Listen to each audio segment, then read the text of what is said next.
Assalomu alaykum. Mana bugun 9-iyun 2025-yil. Rossiyada musofirlarga nisbatan bo'layotgan har xil qonunlar, kundan kunga chiqib borayotgan yangi qonunlar musofirlarni minusiga ishlasada, Rossiya Davlat Dumasi deputatlari yangi qonun ishlab chiqishda to'xtamayapti. Rossiya Davlat Dumasi muhojirlarga oid yangi talab joriy etishni taklif qilmoqda. Rossiya Davlat Dumasida muhojirlarning tibbiy sug'urtasi bo'lmagan taqdirda mamlakatdan deportatsiya qilishni nazarda tutuvchi qonun loyihasi taklif etildi. Loyiha muhokamalari hali davom etmoqda. Qonun qabul qilinsa, Rossiyadagi muhojirlar tibbiy sug'urtani rasmiylashtirishga majbur bo'ladi. Menimcha bu taklif qabul qilinmasa kerak, chunki Rossiyaga borgan har bitta migrant, musofir tibbiy ko'rikdan o'tadi. Patent topshirish oldi bilan tibbiy ko'rikdan o'tiladi. Hozirda qanday tuberkuloz kasallik chiqayotgan bo'lsa, unga spravka berilmayapti. Qaytadan licheniyaga yotqiziladi.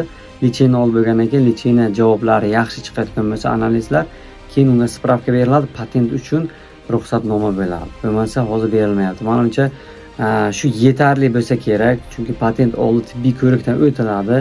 Yana tibbiy ko'rik sug'urta degan narsalari oshiqcha bo'lsa kerak. Meni fikrimcha, nima deb o'ylaysizlar? O'zlaring kommentariyaga o'z fikrlaringni yozib o'tinglar. Sputnik O'zbekiston bergan ma'lumotlarga ko'ra, O'zbekiston va Rossiya prezidenti migratsiya masalasini birgalikda hal qilib olishni kelishib olishdi. Rossiyada ishlashni xohlaydiganlarni oldindan tayyorlaymiz. Yoshlar bilan ishlash juda muhim, dedi Rossiya prezidenti Vladimir Putin. Albatta video ostiga maksimal like bosinglar, kanalga obuna bo'lmasalaring obuna bo'lib qo'yinglar.